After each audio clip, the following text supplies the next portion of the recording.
سلامتی ہے، سلامتی ان آنکھوں پہ جو ہدایت پہ نظریں جمائے بیٹھی ہیں، ان کانوں پہ جو ذکر خیر کے منتظر رہتے ہیں اور ان قدموں پہ جو ہدایت کی راہ پہ گامزن ہیں۔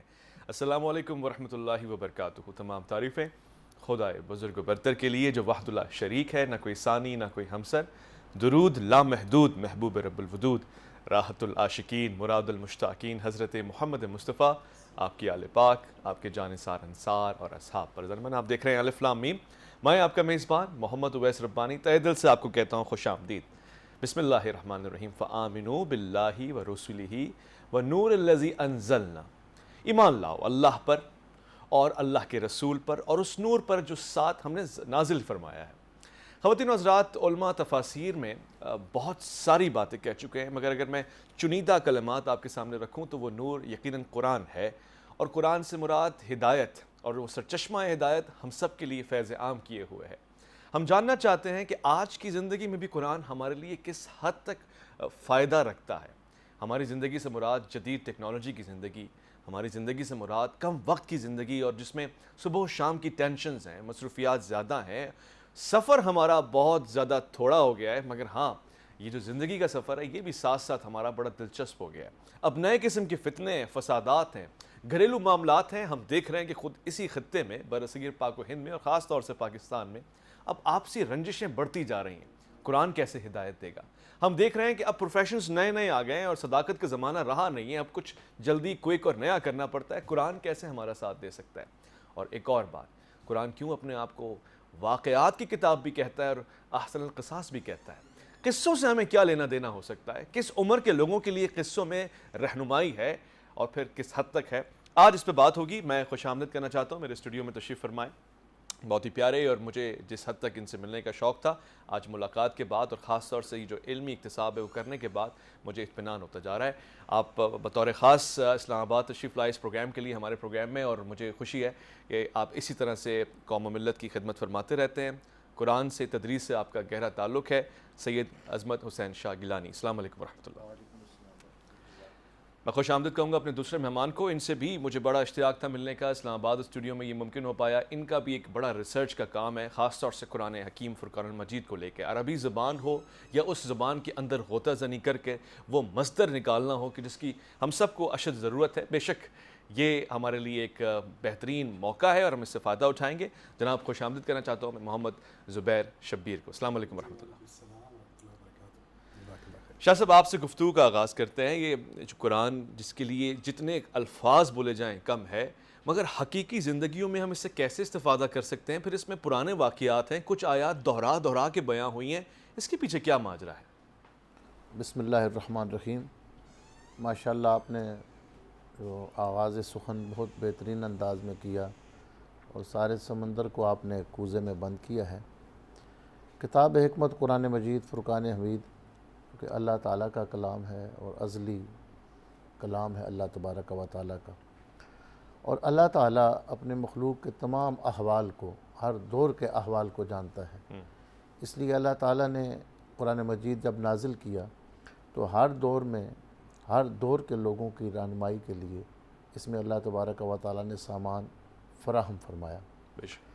اور جو آیہ مبارکہ آپ نے پڑھی، اس کے علاوہ دیگر آیات مبارکہ میں اس کو نور کہا گیا، جس کی روشنی میں، جس کی رہنمائی میں بندہ زندگی کا سفر اپنے لیے آسان کر سکتا ہے۔ قرآن مجید میں دنیا کے تمام زندگی گزارنے کے معاملات، اخروی معاملات، معاش، معاد، سب کا ذکر کر دیا گیا، اور ارشاد فرمایا کہ تبیان لکل شیء، یہ ہر شے کا اس میں بیان ہے۔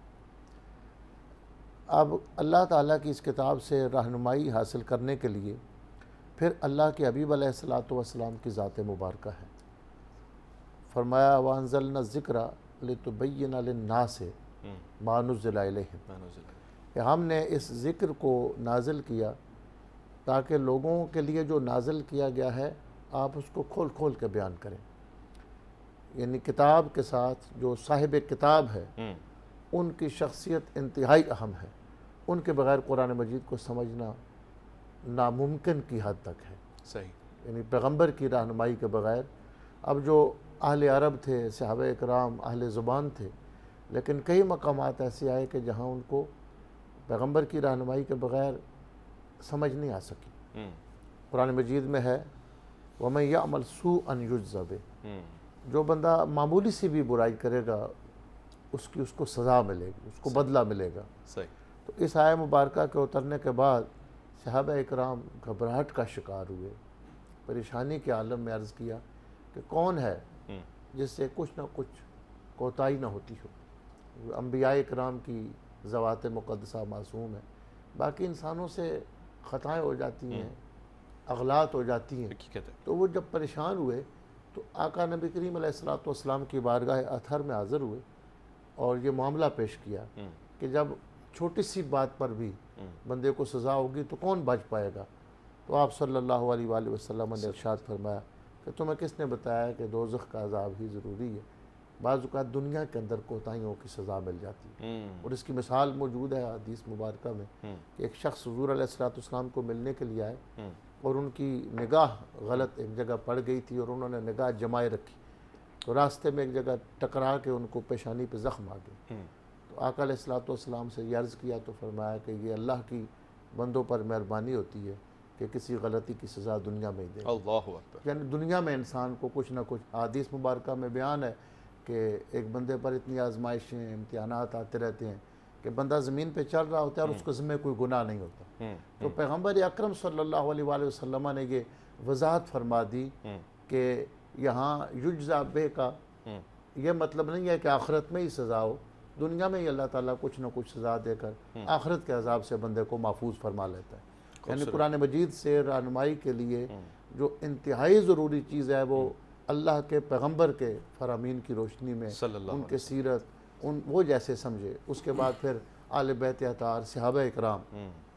یہ ہے وہ صراط الذین انعمت علیہم، یہ قرآن ان لوگوں مجید کی ایک اور آیہ مبارکہ ہے جس میں فرمایا یمحو اللہ ما یشاء، اللہ چاہتا ہے اس کو اللہ جو مٹا دیتا چاہتا ہے مٹا دیتا ہے، جو چاہتا ہے وہ باقی رہنے دیتا ہے۔ ایسا ہی۔ اور قرآن مجید میں دوسرے مقام پر وضاحت بھی کر دی گئی، لکھتا تو وہ ہے جس کو بھولنے کا خطرہ ہو، یمحو تو وہ اور کرتا ہے، مٹاتا وہ ہے جو پہلے غلط لکھ بے چکا ہو۔ شک بے شک۔ تو فرمایا جو رب ہے لا یدل ولا ینسا، اچھا، اس کی حکمت ہے کہ جو لکھتا ہے اور مٹاتا ہے، اس میں تمہارے لیے ہے، تمہارے فائدے کی باتیں ہیں، وہ نہ بھولتا ہے اور نہ وہ غافل ہوتا ہے۔ آئے ہائے ہائے، ان ربی لا یدل ولا ینسا۔ بے شک۔ جب یہ آیہ مبارکہ یمحو اللہ اتری جی، تو مفسرین نے اس کے شان نزول کے بعد یہ بات لکھی ہے کہ خود سیدنا علی مرتضیٰ کرم اللہ وجہ الکریم بارگاہ رسالت میں حاضر ہوئے اور کہنے لگے یا رسول اللہ اس آیت کا کیا مطلب ہے؟ آپ اندازہ کریں کہ پیغمبر کی رہنمائی کتنی ضروری ہے۔ اس آیت کا کیا مطلب ہے کہ جو لوح محفوظ اللہ کے پاس ہے، جس کو چاہتا ہے لکھے رہنے دیتا ہے، جس کو چاہتا ہے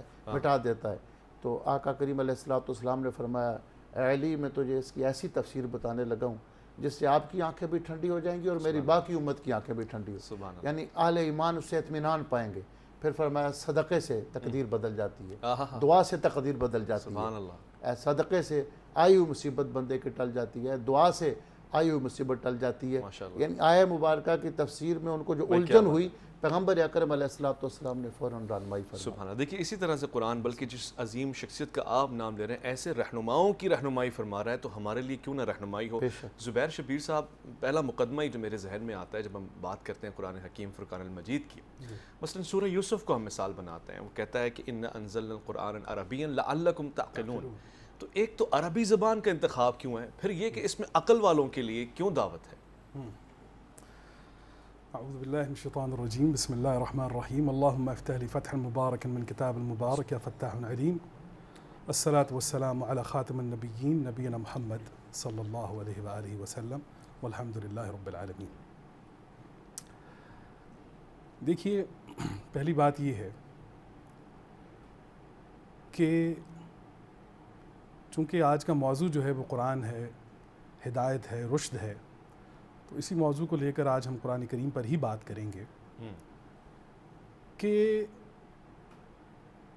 یہ کہنا کہ قرآن با کمال ہے، با جمال ہے، اور یہ ثابت کرنا کہ قرآن با کمال ہے، با جمال ہے، یہ دونوں باتیں مختلف ہیں۔ دیکھیے قرآن با جمال اور با کمال اس لیے ہے کہ پہلی بات کہ یہ کتاب 3 زمانوں کی مسافر ہے، اللہ ماضی، حال، مستقبل، تینوں زمانوں کا احاطہ کرتی ہے، اور جو قاری اس میں شعور کے ساتھ، فہم کے ساتھ، ادراک کے ساتھ اور محبت کے ساتھ غوطہ زن ہوتا ہے تو یہ کتاب اپنے خزانے اس کے حوالے کر دی۔ بے شک۔ دوسری بات یہ ہے کہ یہ کتاب تا قیامت تک سفر کرنے کی دلیل یہ پیش کرتی ہے کہ کوئی بھی کتاب قیامت تک سفر اسی صورت میں کر سکتی ہے کہ جب اس کے پاس فی زمانہ اس زمانے کے شعور کو علمی غذا فراہم کرنے کی صلاحیت موجود ہے۔ صحیح صحیح تو یہ ہے قرآن کریم۔ صحیح۔ قرآن کو عربی زبان کی جب ہم بات کریں گے تو دیکھیے قرآن عربی میں نازل ہوا ہے۔ جی۔ عربہ کہتے ہیں وہ بات کہ جو صاف ہو، واضح ہو، مدلل ہو، بامقصد ہو، جامع ہو۔ عربہ کہتے ہیں وہ بات جو صاف ہو، واضح ہو، بامقصد ہو، جامع ہو، مدلل ہو، اور جس شخصیت کے اندر یہ سارے اوصاف پائے جائیں انہیں عربی کہا جاتا ہے۔ انہیں عربی کہا جاتا ہے۔ جی۔ میں زبیر صاحب دخل در معقولات کے لیے معذرت خواہ ہوں، ایک مختصر سا وقفہ لیں گے، لوٹ کر آئیں گے۔ ایک خوبصورت سا مگر مختصر سا وقفہ ہے، آپ کا انتظار ہے۔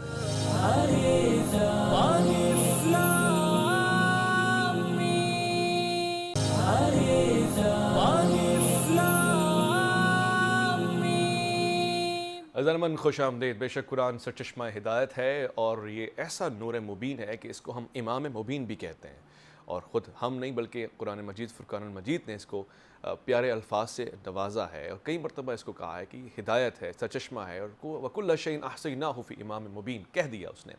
اب اس امام سے ہم کیسے استفادہ کر سکتے ہیں؟ حضرت سید عظمت شاہ گیلانی صاحب نے فرمایا کہ دیکھیے قرآن کے ہوتے ہوئے بھی اللہ کے رسول کے ارشادات کی ضرورت ہے اور یقین سنت پیغمبر کی ضرورت ہے۔ خود صحابہ کرام جیسی عظیم جماعت بھی اللہ کے رسول سے قرآن کے ہوتے ہوئے معنی اور تفاسیر پوچھ رہی ہے۔ یہاں پر زبیر شبیر صاحب نے بھی اس کی تاریخی حیثیت بتائی، عربی کا انتخاب کیوں ہوا، اس پہ گفتگو جاری ہے۔ زبیر صاحب آپ گفتگو فرما رہے تھے کہ عربی کسے کہتے ہیں؟ جی، عربی جو ہے ہمارے ہاں عمومی طور پر یہ رویہ اختیار کیا گیا ہے کہ عربی کو صرف زبان کے ساتھ منسوب کیا گیا ہے، حالانکہ عربی جو ہے یہ وصف ہے، یہ کوالٹی ہے، یہ وصف ہے، اور جو صاحب وصف ہو اسے عربی کہا گیا ہے۔ آپ صلی اللہ علیہ وسلم جو ہیں وہ صاحب وصف ہیں۔ آپ صلی اللہ علیہ وسلم نے فرمایا کہ کسی عربی کو برا مت کہیے، تو جب قرآن کریم نے یہ فرمایا، قرآن کریم میں اللہ تعالیٰ نے فرمایا تبت یدا ابی لہب وتب، تو وہ عربی ہے، لیکن اس کے بارے میں یہ کہا جا رہا ہے کہ تبت یدا ابی لہب وتب، تو یہاں پر ایک سوال پیدا ہوتا ہے کہ جب آپ صلی اللہ علیہ وسلم نے یہ فرمایا کہ عربی کو برا مت کہو، میں عربی ہوں، تو پھر یہاں کس عربی کی بات ہو رہی تھی؟ کیا صرف عربی زبان بولنے والے کی بات ہو رہی تھی یا اس کے اوصاف کی بات ہو رہی تھی؟ تو بات تو اوصاف کی ہے۔ آپ صلی اللہ علیہ وسلم صاحب وصف ہیں، اور یہ تمام اوصاف آپ صلی اللہ علیہ وسلم کی ذات مقدس کے اندر موجود ہیں، اور اسی وجہ سے آپ صلی اللہ علیہ وسلم نے فرمایا کہ کسی عربی کو، کسی صاحب وصف کو کہ جس کی بات صاف ہو، واضح ہو، مدلل ہو، جامع ہو، بامقصد ہو، اسے برا مت کہیے۔ پہلی بات۔ ٹھیک ہو گیا۔ دوسری بات یہ دیکھیے کہ قرآن کریم میں ابھی شاہ جی نے بھی مبین کا لفظ استعمال کیا، آپ نے بھی لفظ استعمال کیا، اور سورہ یوسف کا آپ نے ذکر فرمایا۔ تو دیکھیے احسن القصص جب اس کو قرآن کریم نے فرمایا ہے تو اس کے آغاز میں آپ دیکھیے سورہ یوسف کی پہلی آیت آئی ہے اور اسی میں ہی یہ لفظ موجود ہے، الف لام را، اعوذ باللہ من الشیطان الرجیم، بسم اللہ الرحمن الرحیم، الف لام را تلک آیات الکتاب المبین۔ تو اب اس مبین کو آپ دیکھیے، اور یہاں گہرائی سے جب آپ سورہ یوسف میں اتریں گے تو ایک چیز آپ محسوس کریں گے کہ چھپانے اور ظاہر کرنے کا ایک تسلسل ہے جو پوری سورہ یوسف کے اندر پایا جاتا ہے۔ چھپانے اور ظاہر کرنے کا ایک تسلسل۔ اللہ اکبر۔ اس تبیان، اس مبین کے لفظ کے اندر جو راز ہے، قرآن کریم ہی کا یہ خاصہ ہے کہ وہ ایک لفظ کے اندر پوری سورت کو پرو کے رکھ دیتا ہے۔ اب آپ دیکھیے الف لام را تلک آیات الکتاب المبین۔ کتاب المبین، مبین تبیان سے ہے، جو مبینہ طور پر کوئی شے جو ہے جب وہ واضح ہوتی ہے، دکھائی دیتی ہے۔ تو اب آپ دیکھیے کہ چھپانے اور ظاہر کرنے کا تسلسل شروع کہاں سے ہوتا ہے، مختصراً میں آپ کو بتاتا ہوں۔ خواب دیکھتے ہیں حضرت یوسف علیہ السلام، جی، بات کرتے ہیں اپنے والد سے، فرماتے ہیں کہ یہ بات اپنے بھائیوں سے نہیں کرنی۔ اب یہ چھپانے کا پہلا پہلو شروع ہوا ہے۔ واہ واہ واہ۔ یہ بات آپ نے اپنے بھائیوں سے نہیں کرنی. یعنی ظاہر کرتے ہیں, جی. حکم آتا ہے چھپا کے رکھو. حکم یہ رکھا ٹھیک ہے. گیا کہ آپ اس بات کو اپنے بھائیوں سے مت کیجیے, اس کو چھپا لیجیے. کسی بھی طریقے سے قرآن بھی یہ بتا رہا ہے کہ ان بھائیوں پر یہ ظاہر ہو گیا, اور ظاہر ہونے کے بعد بھائیوں نے اب دو آپشنز آئے ان کے پاس کہ یا یوسف علیہ السلام کو قتل کر دیا جائے یا کسی کنویں میں ڈال دیا جائے. پھر یوسف کو چھپا دیا. تو انہوں نے حضرت یوسف کو کنویں میں چھپا دیا. اب آپ دیکھیے وہاں سے ایک قافلہ آ گیا جو ان کو نکالنے کے لیے آ رہا ہے. اب وہ قافلہ نکال رہا ہے تو قافلے والے کیا کہہ رہے ہیں کہ ہم ان کو بضاعہ بنائیں گے, اپنے سامان میں چھپا کر, اثر کا ورڈ آیا وہاں پر کہ اپنے سامان میں چھپا کر لے کر جائیں گے حضرت یوسف کو. اب جب وہ حضرت یوسف علیہ السلام کو چھپا کر لے کر بازار گئے ہیں مصر کے, اور وہاں وہ ملک اور پھر ان کی بیوی وہ دونوں آئے ہیں, انہوں نے خریدا ہے اور وہ ان کے محل میں گئے ہیں اور وہاں ان کی تربیت پرورش ہوئی. اب وہ خاتون جو زلیخا ہے وہ دروازے بند کر رہی ہیں اپنے عزائم چھپانے کے لیے, اپنی نیت وہاں اغلقت الابواب کا لفظ آیا ہے. آپ دیکھیے کہ وہاں پر دروازے بند کیے جا رہے ہیں اپنے عزائم کو, اپنی نیت کو چھپانے کے لیے, اور وہ بھی ظاہر ہوئے ہیں. اب آگے چلیے, پتہ چلا ہے شہر کی خواتین کو کہ زلیخا نے ایک ان کی محبت میں گرفتار ہیں. اب وہ خواتین آ گئی ہیں. اب خواتین کو جب بٹھایا گیا ان کے سامنے تو وہ چھریاں جب ان کو پکڑائی گئیں اور کہا جا رہا ہے کہ اخرج, یوسف کو ظاہر کیا جائے, پھر جو ہے وہ چھپے ہوئے یوسف علیہ السلام کو دوبارہ جو ہے وہ ظاہر کیا جا رہا ہے. اب آپ دیکھیے کہ اب وہ مکر جو تھا وہ پہلے ایک خاتون سے منتقل ہوا, پھر ساری خواتین اس میں شامل ہوئیں, تو اس سے بچنے کے لیے پھر حضرت یوسف علیہ السلام کو جیل میں پہنچا دیا گیا, پھر چھپا دیا گیا. اب جب حضرت یوسف وہاں چھپے ہیں اور اس کے بعد پھر خوابوں کی تعبیر کے بعد وہ پورا قصہ قرآن بیان کرتا ہے. اب بات آ گئی قحط کی, اور جب بھائی آتے ہیں تو بھائی وہ اپنی جمع پونجی لے کر آتے ہیں غلہ حاصل کرنے کے لیے, تو ان کی جمع پونجی کو ان کے غلے میں چھپا دیا جاتا ہے دوبارہ, اور پھر وہ گھر جا کے وہ دیکھتے ہیں تو وہ بھی ظاہر ہو گئی. اب آپ دیکھیے کہ بھائی کو لانے کے لیے یہ ایک ترکیب سوچی جاتی ہے کہ اس طرح کریں کہ وہ جب وہ بھائی آ گئے تو ایک برتن ہے جو اس کو اس سامان کے اندر چھپا دیا گیا ہے. اب اس پوری صورت کے اندر آپ دیکھیے کہ حضرت یوسف علیہ السلام کو ان کے حقیقی مقام تک پہنچانے کے لیے قرآن کریم نے حضرت یوسف کو حضرت یعقوب کی آنکھوں سے چھپایا ہے. اچھا. اور جب حضرت یوسف واپس اس جگہ پہنچے ہیں تو وہ بنائی وہ نور ان کا واپس لوٹا دیا گیا ہے. تو پورے قرآن میں مبین کا لفظ آپ کو یہ بتا رہا ہے کہ اگر آپ حق پر ہیں تو اللہ کریم اپنے قانون کے تحت اس حق کو لوگوں کے سامنے ظاہر کرتا ہے. سبحان اللہ, سبحان اللہ. شاہ صاحب بڑی خوبصورت بات تھی. اسی طرح پورے قرآن کا مزاج یہ ہے کہ وہ متضاد اشیاء کو بھی جمع کر لیتا ہے اپنے پاس, زمین و آسمان کی مثالیں دے رہا ہوتا ہے. سورہ رحمان میں کہہ رہا ہے کہ تم اے جنوں اور انسانوں, یا معاشر الجن والانس ان استطعتم ان تنفذوا من اقطار السماوات والارض فانفذوا, یعنی کبھی چیلنج کر رہا ہے, کبھی ابھار رہا ہے, کبھی کہہ رہا ہے یہ کر کے دکھاؤ, کبھی کہہ رہا ہے 10 آیات لے آؤ, پارہ لے آؤ, سورہ لے آؤ. اس مزاج کو ہم کیسے سمجھیں؟ قرآن مجید فرقان حمید میں چونکہ یہ جمی علوم پر مشتمل کتاب ہے, جس طرح کہ پہلے عرض کیا ہے کہ اس کے اندر تمام علوم رکھ دیے گئے ہیں, اور یہ کوئی جذباتی بات نہیں ہے. قرآن مجید نے بیان کیا صحابہ اکرام کی حیات مقدسہ کو آپ دیکھیں, اہل بیت اطہار کی, کہ وہ موقع بموقع قرآن مجید سے استدلال کرتے ہیں.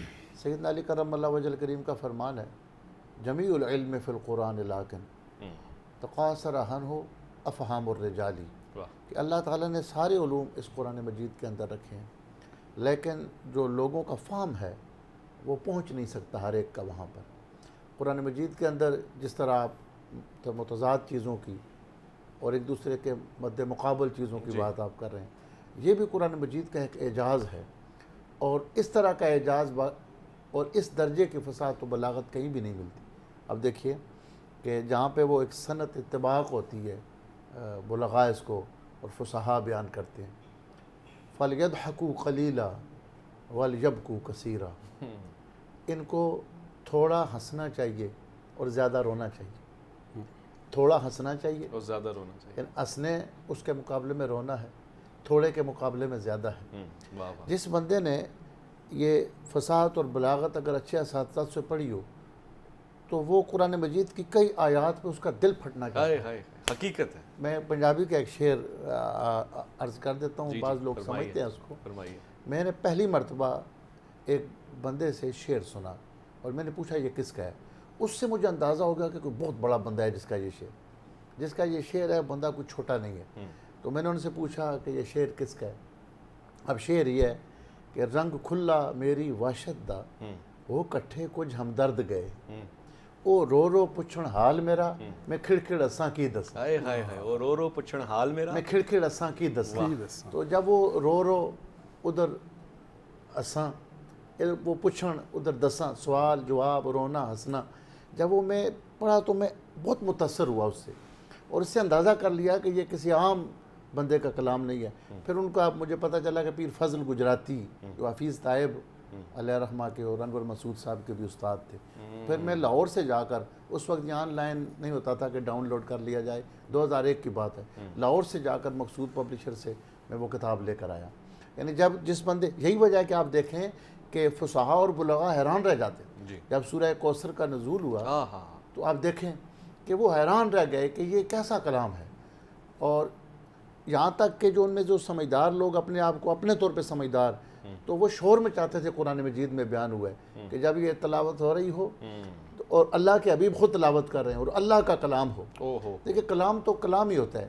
اب یہ بھی دیکھیں جو آپ فرما رہے ہیں کہ 10 صورتیں، ایک صورت لے کر آؤ، اس جیسی ایک آیت لے کر آؤ، حالانکہ یہ کلام ہے نہیں، حروف تہجی سے بنتا ہے۔ یعنی ایک بندہ یہ کہتا ہے کہ جو میں جانتا ہوں وہ تم نہیں جانتے، وہ یہی کہے گا نا انی عالم ما لا تعلمون، لیکن یہ اعجاز نہیں ہے، اچھا یہ معجزہ نہیں ہے، اس پہ اہل علم نے کلام کیا ہے۔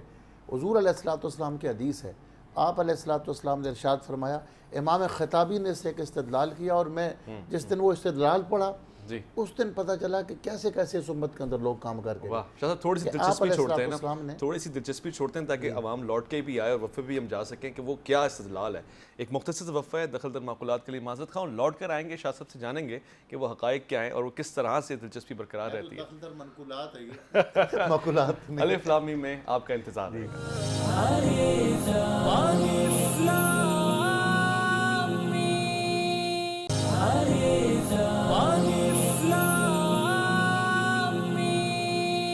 الف لام میم میں خوش آمدید۔ آج بہت ہی لطیف قسم کی محفل ہے یہاں پر، اور قرآن کے خوبصورت سے انوار اور بلکہ تجلیات یہاں پر عیاں ہو رہی ہیں۔ شاہ صاحب وہ استدلال کیا تھا؟ میں عرض کر رہا تھا کہ جو کلام اللہ کا جو اپنا ایک اعجاز ہے، اس سے پہلے استدلال سے پہلے ایک اور چیز میں عرض کرتا ہوں، اس سے عوام کے لیے سمجھنا اس کو بہت آسان ہو جاتا ہے۔ انوری ایک بہت بڑے شاعر گزرے ہیں فارسی کے، تو انہوں نے کوئی کلام پڑھا، بادشاہ نے خوش ہو کر ان کو ایک بہت قیمتی گھوڑا تحفہ دیا، اور جب وہ گھر لے کے گئے تو وہ کچھ سنبھال نہیں پائے، سردیوں کی راتیں تھیں، لمبی لمبی رات، گھوڑا مر گیا۔ جب وہ دوبارہ حاضر خدمت ہوئے تو وہ بڑے گھبرائے تھے کہ وقت کا بادشاہ، اس نے مجھے گھوڑا دیا ہے، اگر میں اس کو یہ کہتا ہوں وہ پوچھے گا کہ گھوڑا مر گیا ہے تو بادشاہ پریشان ہو جائے گا، ناراض ہو جائے گا۔ اب جھوٹ بھی نہیں بولنا چاہتے تھے تو انہوں نے شاعری کا سہارا لیا۔ بادشاہ نے جب ان سے پوچھا کہ گھوڑا کیسا ہے تو انہوں نے 4 مصرے پیش کیے، بادشاہ نے خوش ہو کر وہ گھوڑا دے دی۔ یہ بھی بتا دیا کہ گھوڑا دنیا میں نہیں ہے، لیکن مرنے کا لفظ استعمال نہیں کیا۔ اللہ اکبر۔ شاہ اسپیب انوری بخشید بات سر سر بگڑ دیو نہ رسید، کہ بادشاہ نے انوری کو کیا گھوڑا عطا کیا، تیز آندھی بھی اس کی رفتار کو نہیں پہنچ سکتی تھی، اتنا تیز، آندھی سے زیادہ بھی تیز رفتار تھا۔ اور پھر آگے کہتا ہے صرف آندھی نہیں، این چنی تیز بود در رفتار کہ یکا کہ شبا شب باقبت برسید۔ اس گھوڑے کی تیز رفتاری کا کیا کہنا، وہ تو راتوں رات اس جہان سے اس جہان تک پہنچ گیا۔ بات وہی تھی، اس نے یہ کہنی تھی کہ گھوڑا مر گیا ہے، لیکن اب ایک بندہ اپنی ہوش و حواس کو اور اپنے علم کو استعمال کر کے جب الفاظ کو جوڑے تو وہ مفہوم کہیں سے کہیں چلا جاتا ہے۔ حروف تہجی تو یہی ہے، لیکن جب وہ اللہ کا کلام ہو تو معجزہ بن جاتا ہے۔ سبحان اللہ، سبحان۔ اب میں اس پر امام خطابی کا حدیث ہے مسند احمد کی، حضور علیہ السلام نے تیسرے کلمے کے کلمات کے فضائل بیان فرمائے، سبحان اللہ والحمدللہ ولا الہ الا اللہ واللہ اکبر تک، اتنا تھا، اور فرمایا کہ اللہ کی کتاب کے بعد سب سے افضل کلمات یہی ہیں، یعنی قرآن مجید کی آیات کے بعد سب سے افضل کلمات یہ ہیں۔ ساتھ فرمایا، اب ایک تو فرما رہے ہیں کہ کتاب کے بعد افضل ہیں، فرمایا اور حیرت تو یہ ہے کہ یہ اسی کتاب ہی سے لیے گئے، یعنی جب تک وہ کتاب کے اندر ہیں تو اعجاز ہے، اس سے لے کر جب الگ کیے گئے ہیں کتاب کے بعد ہو گئے ہیں. کتاب کے بعد اس کا مطلب ہے کہ کلام کا نظم میں آ جانا یہ اپنا ایک معجزہ بڑی ہے. خوبصورت انتہائی کامل گفتگو ہے زبیر صاحب. آخری حصہ ہے پروگرام کا. جب بات مثلاً گھوڑے کی ہوئی تو میرے ذہن میں والعادیات ضبحا آ گیا.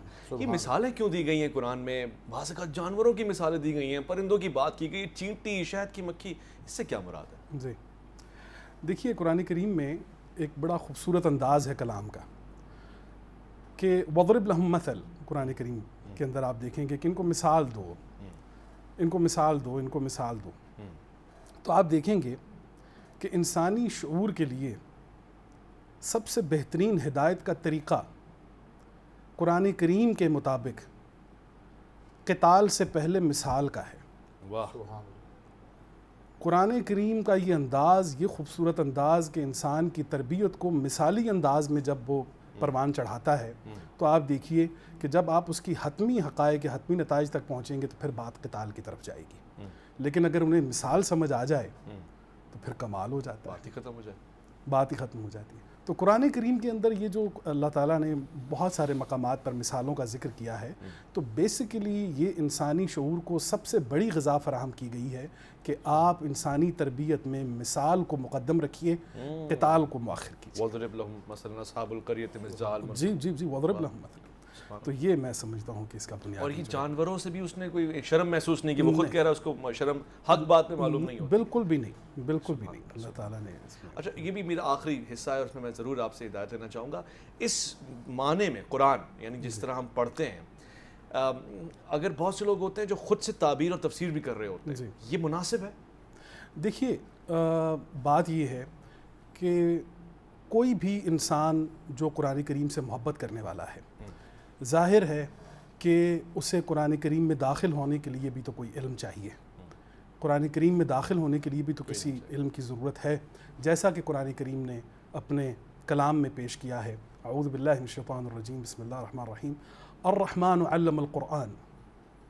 اب آپ دیکھیے کہ الفاظ کے چناؤ میں بھی آپ دیکھیے کہ قرآن کا لفظ تیسرے مقام پر ہے, علم دوسرے مقام پر ہے, رحمان پہلے مقام پر. واہ واہ واہ, یہاں پر آپ تدریج ان الفاظ کا انتخاب دیکھیں گے تو آپ کو پتہ چلے گا کہ الرحمن, اب رحم کے مادے پر الرحمن ہے. پھر کبھی انشاءاللہ ہماری بات ہوگی رحیم اور رحمان کے درمیان کیا فرق ہے, لیکن فی الحال ہم اس کو یوں ہی لیتے ہیں کہ جس انسان کے اندر, اس کے قلب میں رحم کی صفت موجود نہیں ہے, وہ کبھی بھی علم کا سفر نہیں کر سکتا. اور جو انسان رحم کی صفت سے استفادہ کرتا ہوا علم میں داخل ہو اور علم اور رحم سے استفادہ کرتا ہوا قرآن اس کا منتظر ہے. واہ واہ, سبحان اللہ. تو قرآن تک سفر کرنے کے لیے اب آپ نے فرمایا کہ جو نئے لوگ ہیں کہ جو خود سے سوچتے ہیں یا خود سے اس چیز کو تدبر کرنے کی کوشش کرتے ہیں, دیکھیے قرآن کریم نے اس باب کو مفتوح رکھا ہے, لیکن چونکہ ہمارے ہاں علماء موجود ہیں, اولیاء موجود ہیں, بہت سے پروفیسرز حضرات ہیں, بڑے استفادہ کرنے کے لیے بہت سے دروازے ہیں جو کھلے ہیں, تو ہم ان کے علوم کو سامنے رکھتے ہوئے, لیکن حاکمیت قرآن کریم کے علم کو ہوگی, کسی شخصیت کو نہیں ہوگی. آپ صلی اللہ علیہ وسلم ہیں جن کے ذریعے آپ قرآن کریم میں داخل ہو سکتے ہیں. آپ صلی اللہ علیہ وسلم کی ذات اطہر ہے کہ جس کے ذریعے آپ قرآن کریم کے اندر داخل ہو سکتے ہیں. لیکن میں یہ سمجھتا ہوں کہ اختلاف اور اعتراف کا فرق انہیں معلوم ہونا چاہیے. مثال کے طور پہ دو شخصیات بیٹھی ہیں تو میں احترام مجھ پر لازم ہے, اعتراف مجھ پر لازم نہیں. بھائی کیا بات ہے. تو ہمیں اگر علوم کے اندر اعتراف اور احترام کا فرق معلوم ہو تو میں سمجھتا ہوں کہ ہم زیادہ سوچ. بہت بہت شکریہ محمد زبیر شبیر صاحب آپ کا, بہت بہت شکریہ سید عظمت حسین شاہ گیلانی صاحب آپ کا. پروردگار آپ دونوں احباب کو اپنے حفظ و امان میں رکھے اور آپ اسی طرح سے ہماری معاونت فرماتے رہیں. قرآن ہی کہتا ہے تعاونوا علی البر والتقوی, تو یہ میرے خیال نیکی کے کاموں میں ایک بہترین تعاون ہے جو حضرات نے فرمایا ہے. خواتین و حضرات, یہ مجھے سب سے پیارا اور عمدہ اور نفیس موضوع لگتا ہے کہ میں آپ کے سامنے قرآن کے موضوع پہ گفتگو سنوں اور آپ کے سامنے پیش کروں. اور آخر میں ایک جملہ قرآن ہی سے لے کر آپ کے سامنے عرض کرنا چاہتا ہوں. یہ وہ کتاب ہے کہ صرف کتاب نہیں ہے, بلکہ یہ کتاب آپ کو ابھارتی اور بیدار بھی کرتی ہے. جب آپ ظلم ہوتا ہوا دیکھیں تو مظلوم کی حمایت میں کھڑے ہو جائیں. اللہ تعالیٰ خود یہ کہتا ہے کہ وَلَا يَجْرِمَنَّكُمْ شَنَآنُ قَوْمٍ عَلَىٰ أَلَّا تَعْدِلُوا اعْدِلُوا هُوَ أَقْرَبُ لِلتَّقْوَىٰ. تو عدل کو تو اس نے معیار بنایا ہے اور تقویٰ کی اس کی منزل ہے. آج اگر فلسطین میں ظلم ہو رہا ہے ہم اس کی مذمت بھی کرتے ہیں. ہم آپ کو بارہا پروگرام کے آخری حصے میں صحیح مگر یاد دہانی کرواتے ہیں کہ وہاں اس وقت پانی نہیں ہے, بجلی نہیں ہے, پیٹرول نہیں ہے اور اس کے علاوہ بنیادی ضروریات نہیں ہیں. اگر کچھ ہے تو وہ شرم ہے اور حیا ہے جو شاید اب ہم میں نہیں ہے. میں چاہتا ہوں کہ اس حوالے سے آپ اپنا حصہ ڈالتے رہیں, کنٹریبیوٹ کرتے رہیں کسی بھی طرح سے, چاہے وہ سوشل میڈیا پہ ہی صحیح, آواز اٹھتی رہے. ہم فلسطینی بھائیوں کے ساتھ انسانی بنیادوں پہ اور اخلاقی وقار کے اوپر کھڑے ہوئے ہیں. اس کے علاوہ ہمارا ان سے ایک رشتہ ہے, وہ بیت المقدس کا رشتہ ہے, وہ فلسطینی ہونے کا رشتہ ہے اور وہ مسلمان ہونے کا رشتہ ہے. قرآن بھی ہمیں یہی پیغام دیتا ہے اور ہمیں یقین ہے کہ یہ پیغام آپ تک پہنچے گا. میں محمد اویس ربانی آپ کا شکر گزار ہوں. آپ تشریف لائے اپنے پروگرام کو سننا توجہ کے ساتھ. انشاءاللہ اگلے ہفتے الف لام میم میں ایک بار پھر خوبصورت سی نشست میں ہم حاصل ہوں گے, اور حاضر ہونے کے ساتھ ساتھ ہمیں یہ بھی الحمدللہ پروردگار کی طرف سے فیض رہے گا کہ ہم قرآن کے اوپر گفتگو کریں گے, احادیث کے اوپر توجہ دیں گے تاکہ ہم کامل دین کی طرف کامل سفر کر سکیں. اپنا خیال رکھیں گے, آپ اپنے سے بڑھ کے خیال رکھیں گے ملک پاکستان کا, اللہ کے فرمان کا. بقول حضرت علامہ اقبال, خدا تجھے کسی طوفان سے آشنا کر دے کہ تیرے بحر کی موجوں میں اضطراب نہیں. تجھے کتاب سے فراغت ممکن ہی نہیں کہ تو کتاب خواہ ہے مگر صاحب کتاب نہیں. اللہ کی امان.